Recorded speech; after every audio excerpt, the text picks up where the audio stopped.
But since I'm guessing that Hanukkah is on everybody's mind, I want to go through Al Anisim in this edition of the Siddur. It's on page 113.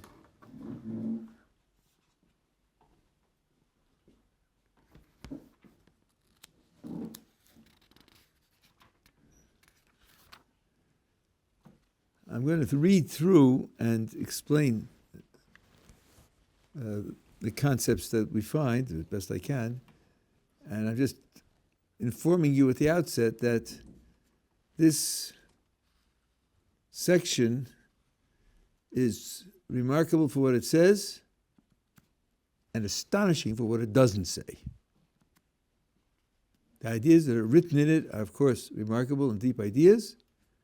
And the one crucial idea that's missing from it, absent from it, is absolutely astonishing. So as I go through it, until we get to the end, see if you can notice what crucial, obvious idea is missing from the passage. So it starts with the wide gray box at the bottom of the text of the page.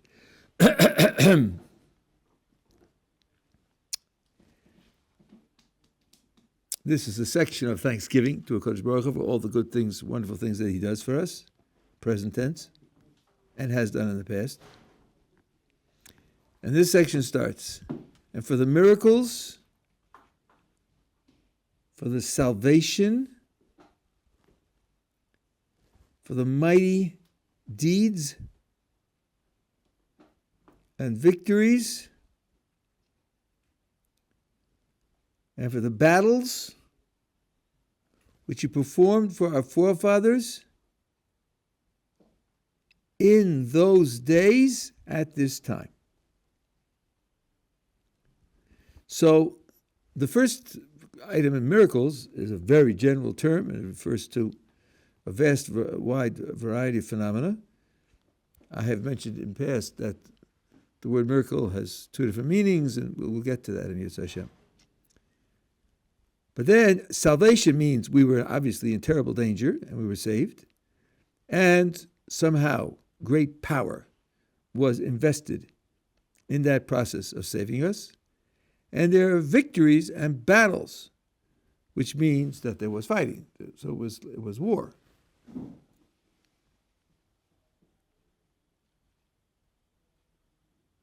And this same introduction is used for Purim. Because both in Hanukkah and Purim, there were battles.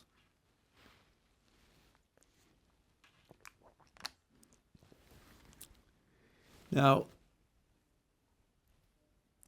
very, very little is left to us about the details of the battles. We don't have a sefer about Hanukkah like we have for Purim. And in the Gemara, very little is said about it. There is something called the Book of Maccabees, but its status is not clear. So it's not used as an authoritative source in our circles. The Maharal says that there were no open, visible miracles, in the war in the Maccabean War. If you had been attached as a reporter for the Beijing Times, you would have seen this guerrilla action and that guerrilla action and rousing new forces and creating new weapons and so on and so on. You would not have seen stones falling from heaven, or the earth swallowing up the enemy, or lightning bolts striking the day. You would not have seen that. It would have been a completely naturalistic war. If you say, but look, the first word here is miracles, so according to one usage of the word miracle, there are two types. There are open, visible miracles, and there are hidden miracles. And there we were talking, according to the Maharal, about hidden miracles. That's going to be something we'll have to explain when we come to the verbiage in the next long paragraph, because there seems to be problems for that idea, but that's what it says. That's what the Maharal says about it.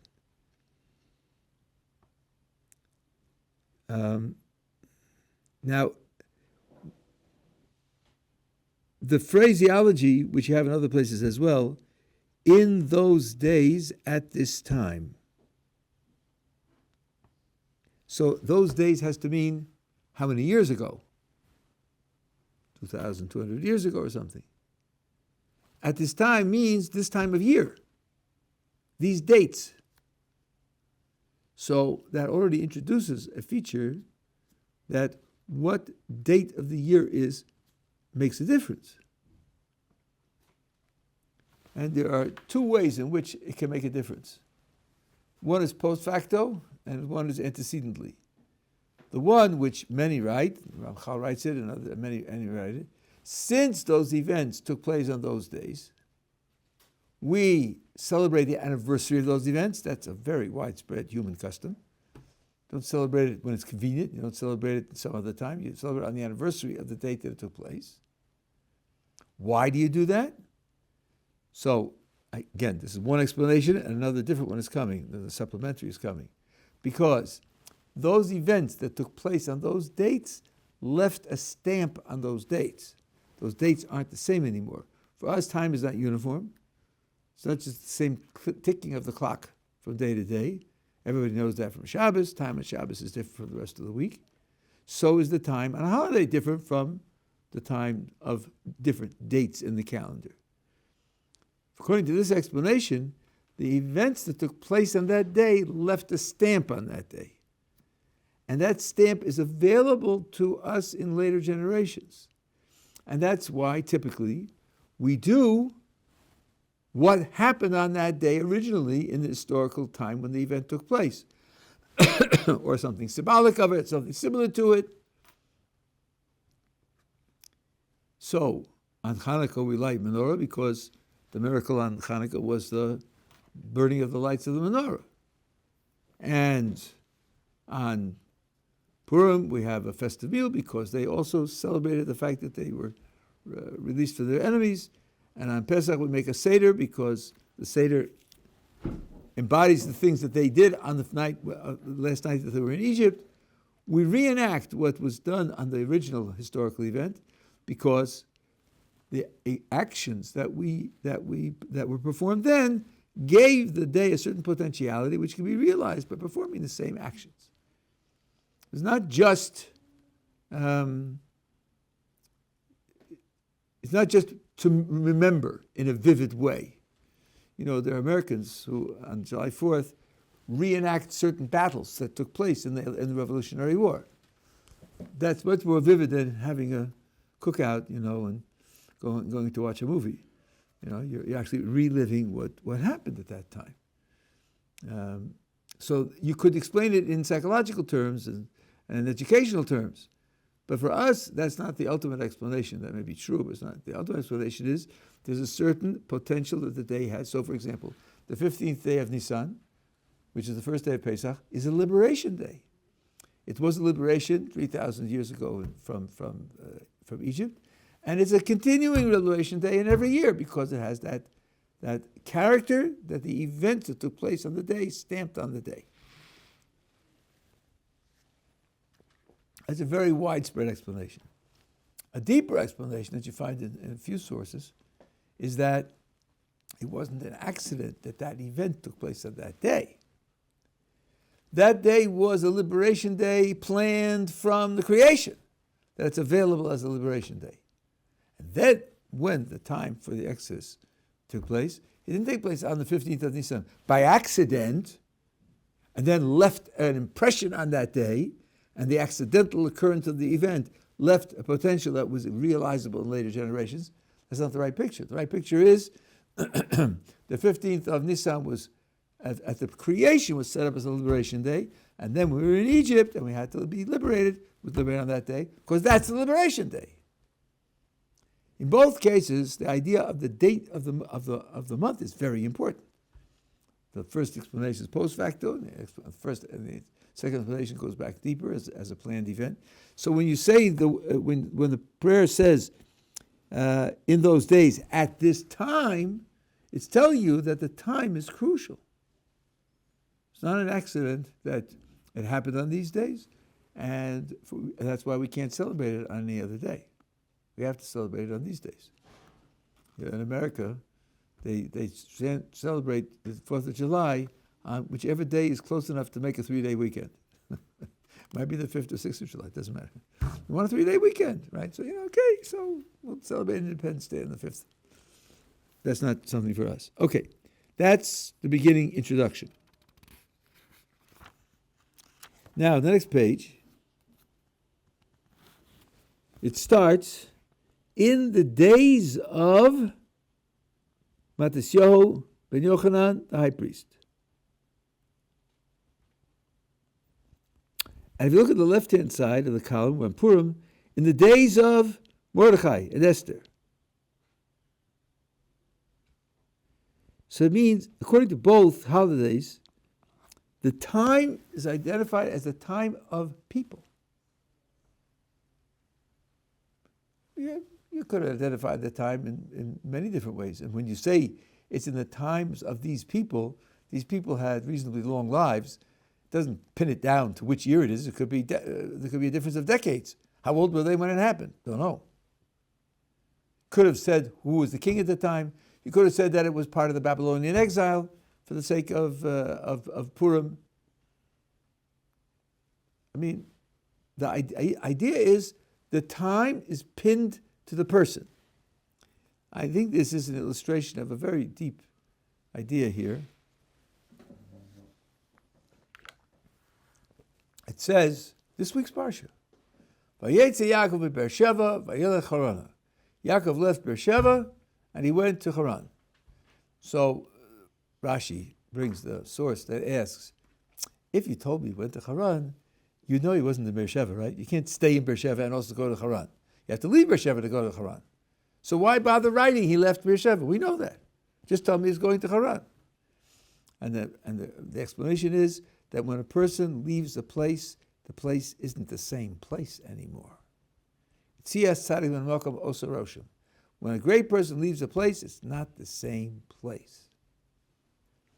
This is a Jewish idea. I don't think it's an American idea or a British idea. When you ask about a city like, let's say, Paris, so you say, well, you have the Arc de Triomphe there, and you have the Louvre Museum there, and you have the Eiffel Tower there, and the Seine River there. That's Paris. You don't identify the city with the great person who happens to be living there at the time, so that, if the Eiffel Tower fell down, somebody would say, oh, Paris isn't the same. The tower fell down. Somebody dies. You don't say Paris isn't the same. It's the same Paris, just the person's missing. That's a certain perspective. From our point of view, the person who's living there, the great person living there, gives the city its character, which means cities generally change their character. So it says, it teaches you that, the pasuk says that Yaakov left Beersheva and went towards Haran, to teach you that when he left Beersheva, it wasn't the same Beersheva. Because he left. Because from our perspective, the person who's there gives it its character. And then, when Rashi brings this, he adds another chazal, that the same words are said about Nomi coming back from Sdei Moav, when she went to Moav with her family, and her husband and her 2 sons died, and she came back. It says she left Moav and came to Israel.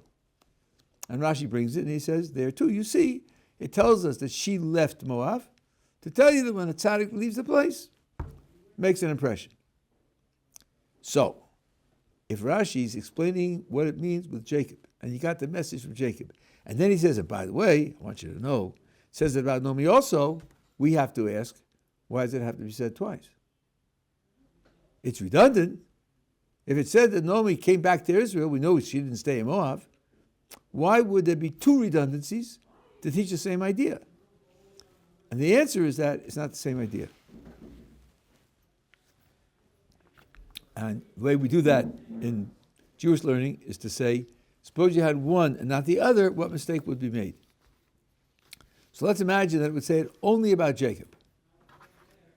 I would say, if it told me that when Jacob leaves a place, it's not the same place, I would say, that's Jacob, the 3rd patriarch, one of the greatest people who ever lived.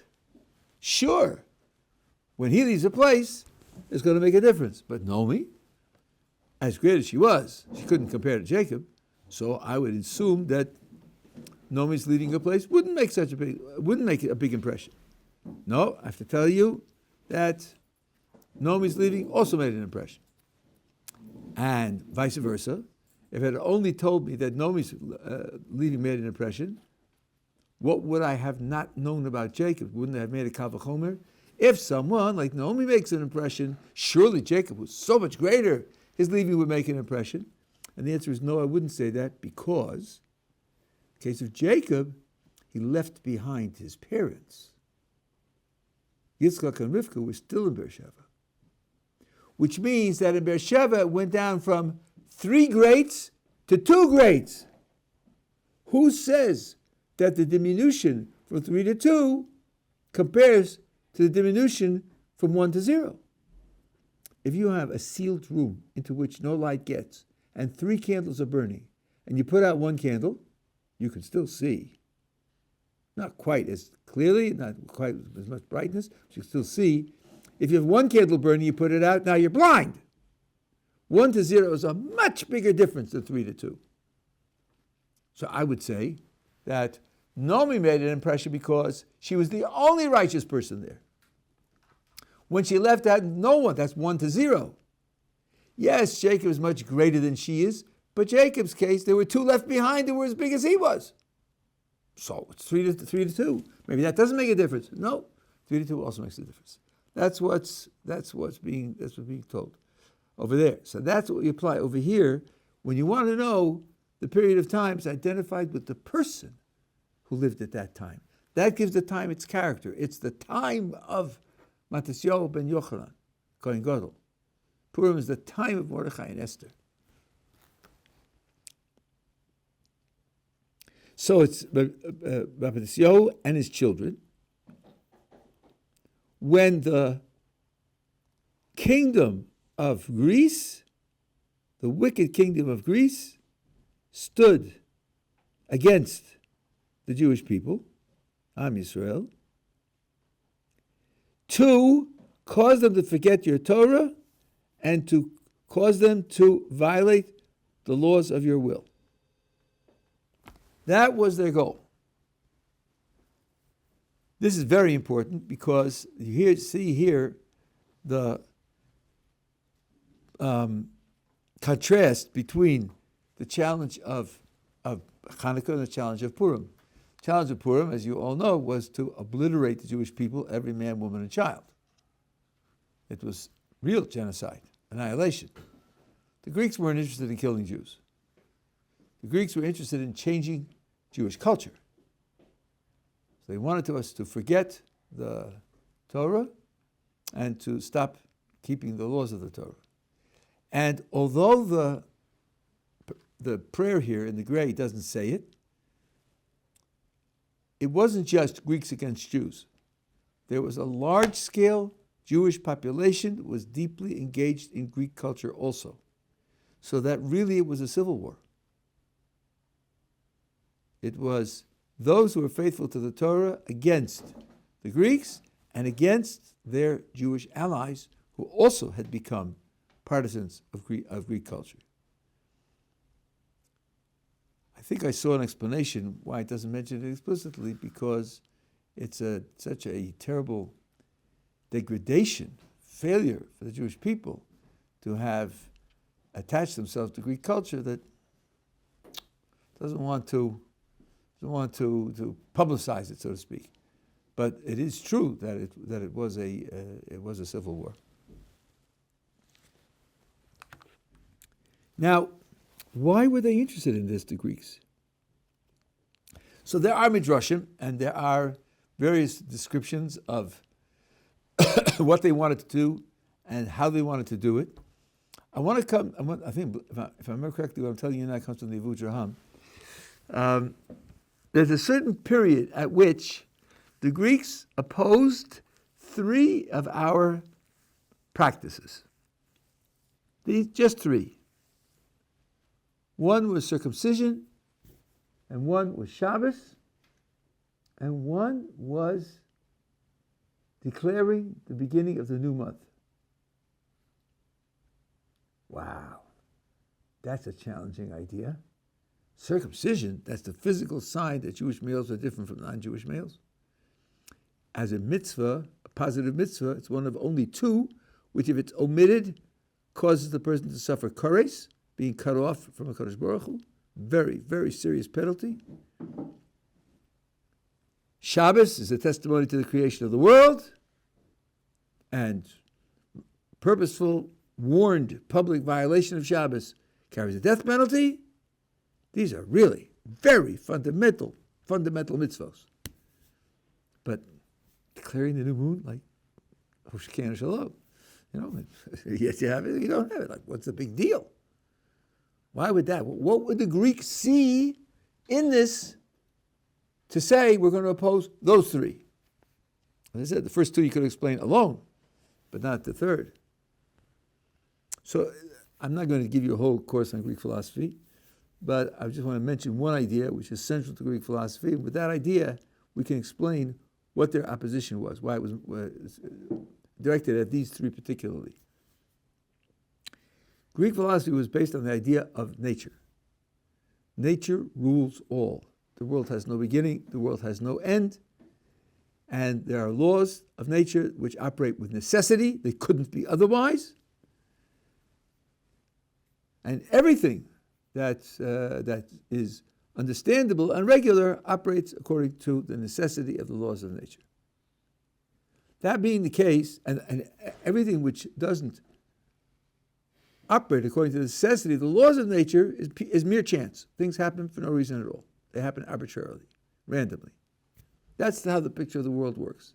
So now, your philosophy of what life is about and the purpose of life and the value of life and the norms of life is going to be an application of nature, because that's the whole of reality. The whole of reality is nature. So your gods are going to be gods of nature. The sun is a god, the moon is a god, the wind is a god, death is a god, love is a god. These are all things that are part of the natural world. Now, you take a look at Judaism, and their thought is, okay, you have your books, and you have your practices. How much of it could be given a natural interpretation?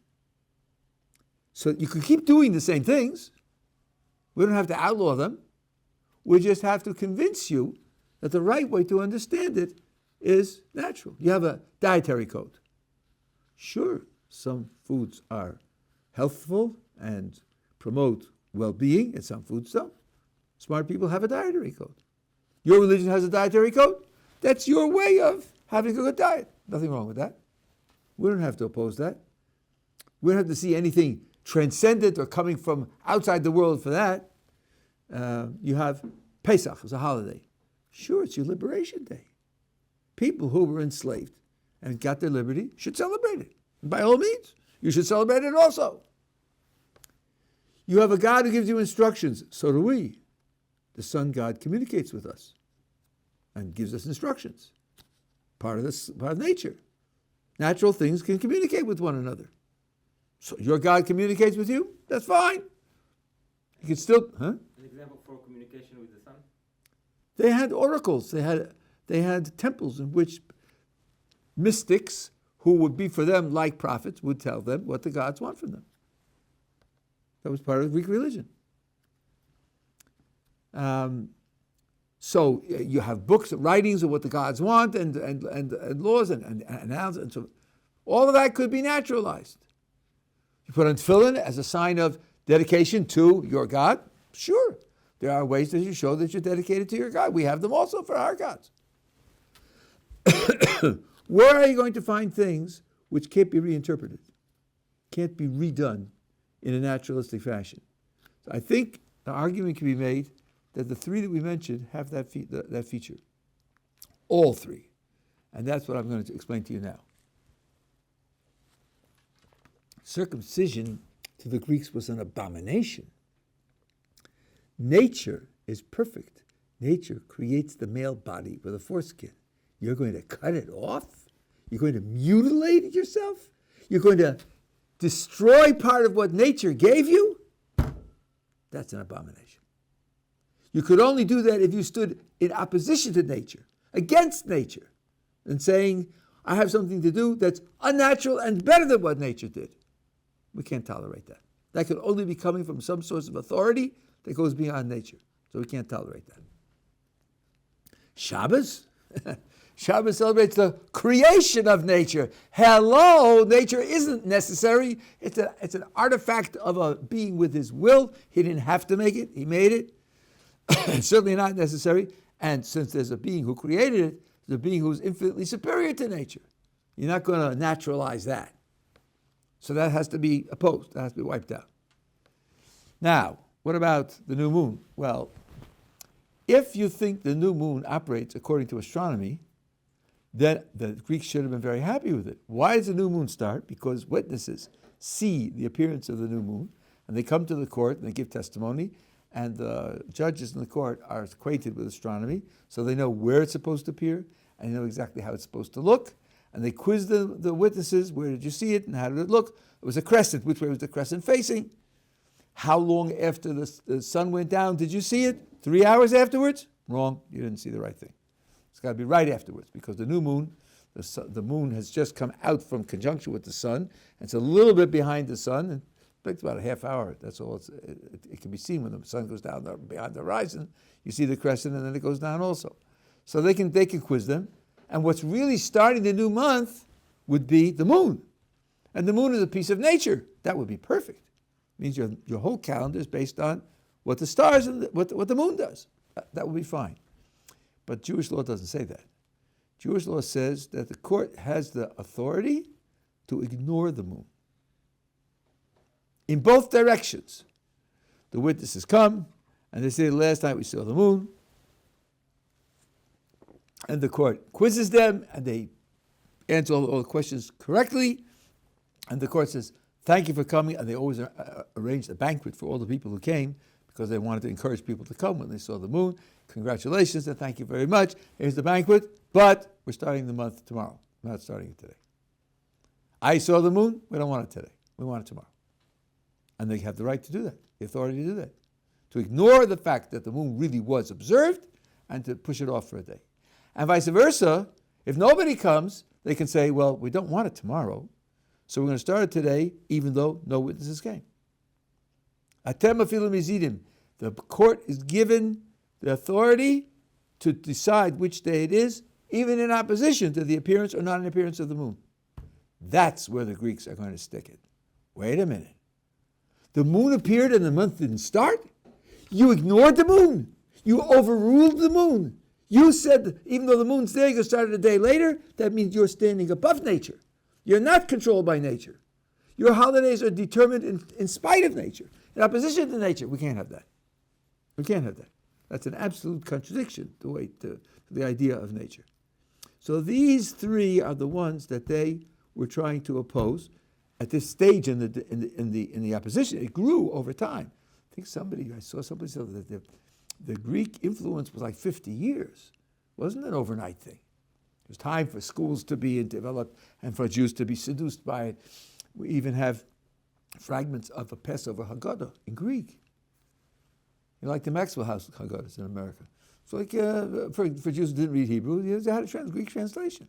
So it was a long period of time till the rebellion took place. So at a certain stage, that was what they were doing.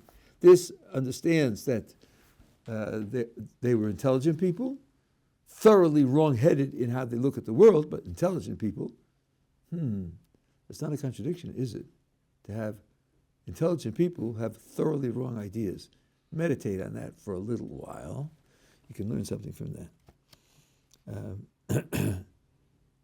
So that's part of what's going on here. The idea was to make them forget the Torah and to stop them from doing mitzvahs, so that their fundamental philosophy, the Jew, that the nature in and of itself is nothing. Nature is a creation, according to most, if not in depth, all positions. It's not even a creation as if, say, Kodesh Baruch Hu created nature and went on vacation. No. Nature is the continuous repetitive expression of God's will. That's the way the Chazon Ish defines it. Yeah, you got a question? Yeah, I just don't understand why the Greek went to those 3 points instead of go straight to the Torah.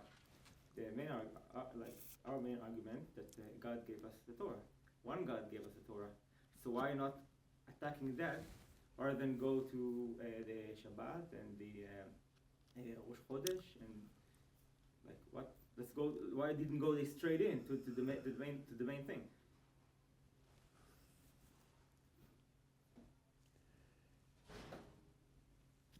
I'm trying to work up some sympathy for the question. You know, if you can corrupt people by changing 10% of their beliefs, why would you set yourself up the project of changing 100% of their beliefs?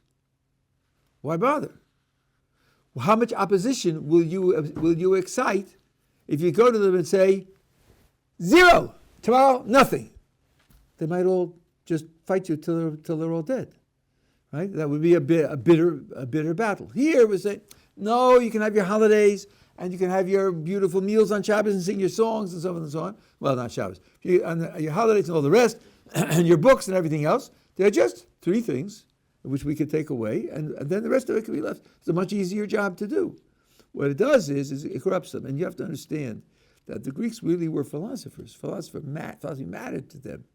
You know that there was a time when there was a fight over being the Kohen Gottleib. There was a time when being the high priest was bought and sold. It was a very corrupt time. And there was a battle between two people, and one won the local battle in Israel, and the other one ran and found refuge in Sparta, one of the famous Greek cities. And they took him in with great honor because he said, your leaders are your scholars. That's because you believe in scholarship. You believe in wisdom. That's what Greece believes in also. We believe in wisdom. We believe that the wise should be the ones who should be the political leaders. So they took him in as someone who shares their view of the world, shares their basic culture, shares their priorities. Right? They cared about that, the Greeks. So here, where our philosophy opposes their key idea in absolute terms, they thought, let's pull down that opposition. Let's make them just a variation on our theme. Like all the other nations. They worship aspects of nature, and they have their particular customs. What I'm going to say now, as a speculation of mine, I don't know for sure. I know how Rome did it. Maybe Greece had the same position. Rome was very liberal in its conquests. All Rome asked is that in the local temple, they would put up a statue to the chief Roman god. But as far as the rest of the religion and culture was concerned, it was fine. Just pay taxes. Pay taxes to Rome, and you can have your culture and your festivals and your religion. Doesn't bother us. Recognize that our chief god is the chief god because we conquered you after all, right? So obviously our God is stronger than your gods, but the rest of it, have a good time. They were very liberal about that. Only we wouldn't stand for it. Only we said, no statues to Jupiter in the temple. Sorry, we're not doing that. That's why they fought us 3 times. They ended up conquering us.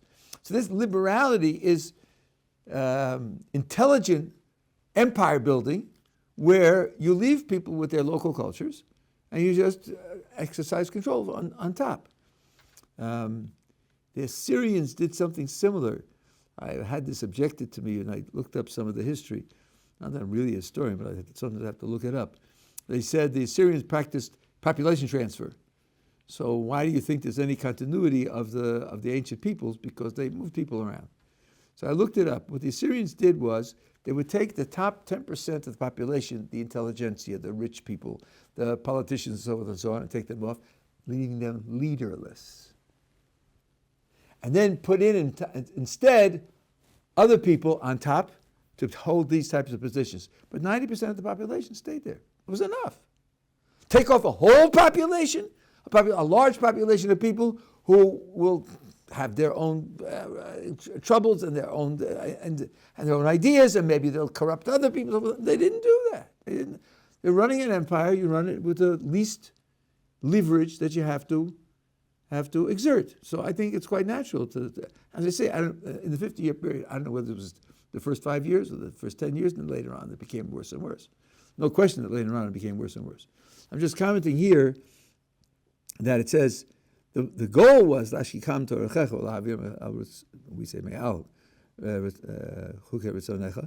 that the end goal was to corrupt the culture because they couldn't stand the conflict of cultures. They couldn't tolerate the conflict of cultures. Unlike Purim, where they wanted to kill every man, woman, and child. And you, with your great mercy, stood for them at the time of their pain. The words imply here that we, stood for them, that we had to take care of it somehow, and he stood behind us, that we were doing it, and enabled us to do it. It doesn't say he just killed the enemies or fought with the enemies. He stood for them at the time of their pain. In the case of Hanukkah, we fought a war, and as you'll see, he made the war successful. In the case of Purim, we did tshuva. We didn't just sit back and say, save us. We did a spectacular tshuva on the basis of that, because Baruch Hu saved us. So, but in both cases, we had to be active. Now here you have a string of descriptions. You fought their battle. You judged their judgment. You avenged the vengeance that was appropriate for them. That's 3. You handed over the mighty to the weak, and the many to the few, the impure to the pure, the wicked to the righteous, and those who are deliberately sinful to those who occupy themselves with your Torah. So there are 3 descriptions of the general course of action, and then 5 descriptions of who was handed over to who took precedence over who.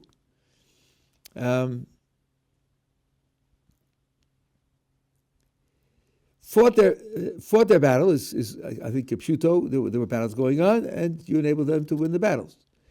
Judge their judgment means there, after all, are not only military forces involved, but heavenly forces. And those forces have claims as to the Jews' obedience and disobedience and what they deserve. And Akadosh Baruch Hu took our part in those deliberations, in those calculations. And the Greeks, what they did to us is something which deserved revenge. Now here you have a very tricky idea. In the Torah, there's a war that we have against the Midianites, because the Midianites used strategies to drag us down. In particular, they used their women to seduce Jews, and through seducing them, they introduced them to idol worship, and they caused a terrible calamity for the Jewish people. So there's a process where we went to war against them. You look carefully, Baruch Hu says to Moshe, I want you to raise an army and to take the revenge of the people of Israel against Midian. Moses, the next verse, says to the people, we have to raise an army and take God's vengeance from Midian. Well, that's not what he said. He said the vengeance of the Jewish people. And from here, the Kedushas Levi says, you see that each one is looking at the events from the other one's point of view. The Jews, God sees the tragedy in what the Midianites did as dragging the Jews down from their spiritual level and causing them terrible injury. And because they did that evil to the Jewish people, a revenge is appropriate. The Jews saw it as a desecration of God's name. God's name was desecrated by what we did. But what was the outcome of what we did? Those people who are supposed to represent God in the world behaved in a depraved way and desecrated his name. So God says it's the revenge of the Jews on those people, and we said it's God's vengeance that's being taken out of those people, and both are right. Both are right. It's a compound situation. It's just that each one sees the reality from the point of view of the other, and says to Kedushas Levi that is characteristic of a love relationship. When you love someone, part of what you do, and depending upon how much you love the person, a great deal of what you do is to see the situation from the point of view of the other. How does it look to the other? What does it mean to the other?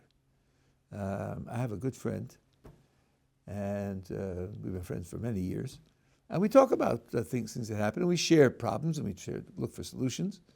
And he told me something very beautiful, which I really impressed me. His wife was holding a jar of some kind of liquid, fairly large and heavy jar, and she dropped it, and it smashed on the floor.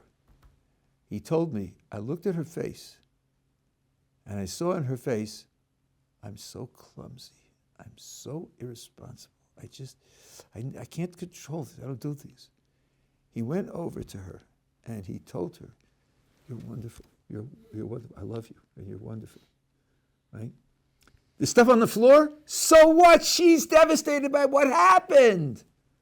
He's seeing it from her point of view. What is she feeling?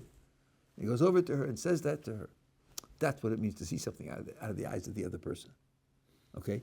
So here, when it says that God took our part, took our revenge, we're talking about it from his point of view. We would see it the other way, but we're talking about his action, and we're describing his point of view. From his point of view, he cares about us. He sees it through our eyes. He sees the devastation that we are suffering, and he takes the revenge that is deserved for what we suffered, which is true. And we would have seen it the other way. Now, let's take a look. It says, you gave over the strong into the hands of the weak, the many into the hands of the few. I told you at the beginning, the Maharal tells us that there's no open miracles here. Sounds like the words here are trying to describe an open miracle, that the army, which was smaller and weaker, won the battles, which you wouldn't have expected naturally, and the onlooker watching would say, yes, this is very remarkable, very unusual. In natural terms, it shouldn't have happened. That's what it sounds like the words are trying to describe, which then would be an objection to what the Maharal said. But those of you who know a little bit about the past, say, 70 or 80 years of history, know that these words could be describing perfectly natural events. Who had the bigger and stronger army, America or North Vietnam? America by 50-1. They lost. They lost it. They lost it. Strength isn't the only thing that comes into play when it comes to war. That's the point that I'm making. That's exactly what I'm making. Strength alone isn't the only thing that comes into play. For one thing, one big thing that comes into play is on whose ground are you fighting? Who's been attacked at home and is in the danger of losing control of its home? And who's fighting a war 9,000 miles away from home with mercenaries or conscripted army members who have been sent away from home to fight against foreigners? The spirit of defending your homeland is much stronger than the spirit of conquering somebody else's land. This idea that the smaller force, who had the bigger and better organized army? The British in the 1770s or the Americans? The Americans they wouldn't have an army at all. They're hiding behind trees and shooting at raccoons. But the Brits were 3,000 miles away from home, and they were sent to conquer these wild people and so on and so on. And the Americans were fighting for their liberty and their homeland. So under those conditions, the fact that the smaller group wins the war isn't automatically an open miracle. It's a miracle. We said it's miracles at the beginning. We'll talk about that in more detail.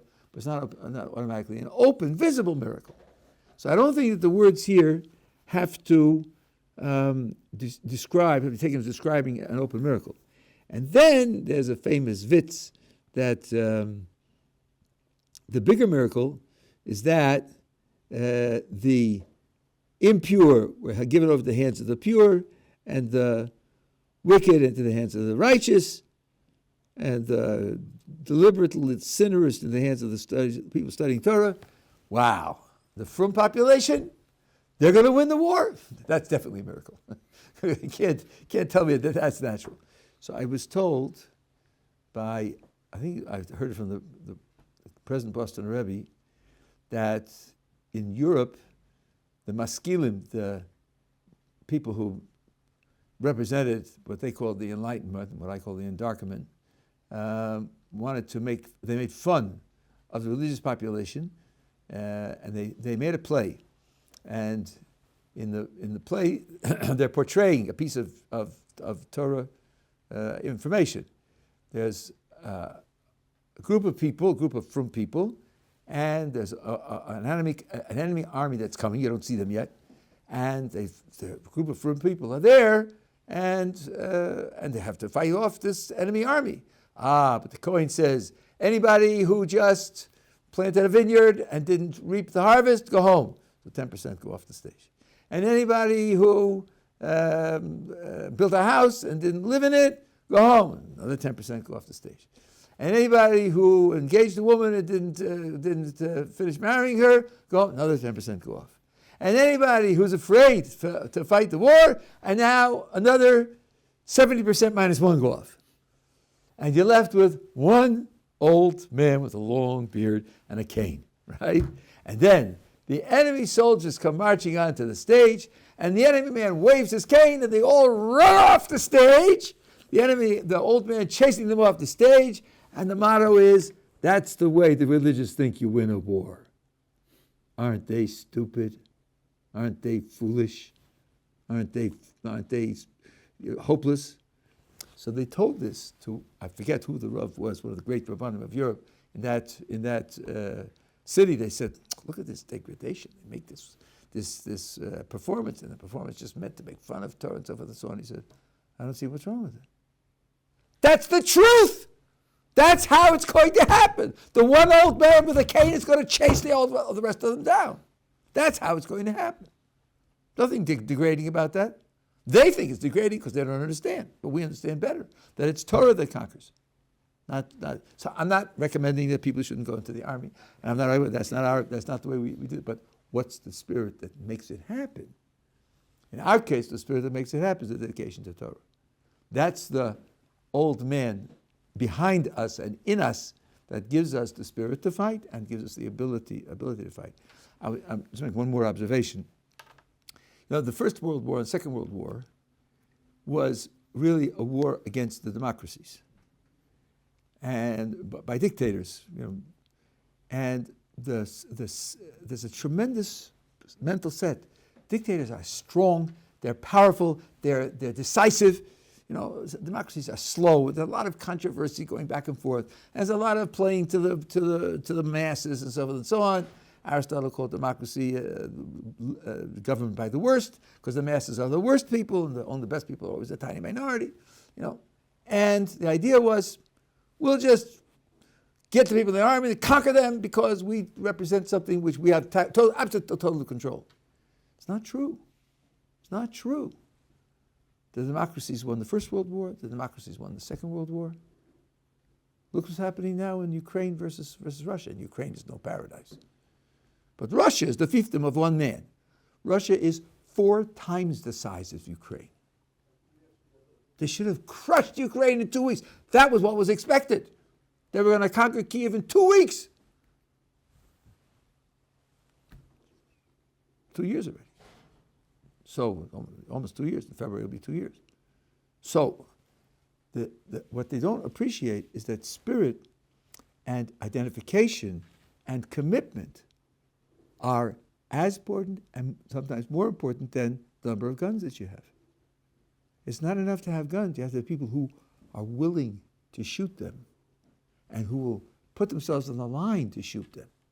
And those are people who believe in their country, believe in their leaders, and commit themselves to the same project of developing the country as the leaders. When the leader is just an autocrat who takes everything for himself and poisons his enemies at great distance because he can't stand them, like someone like Putin. Each person is looking for how he can cheat enough to keep himself alive, looking to do things for the country. And then, a country of 40 million can fight off a country of 146 million. That's not a small thing. So here we're talking about the Torah spirit being the spirit that gives us that ability to fight, same as the ability to survive for thousands of years. Okay, we'll pick it up again tomorrow. It's a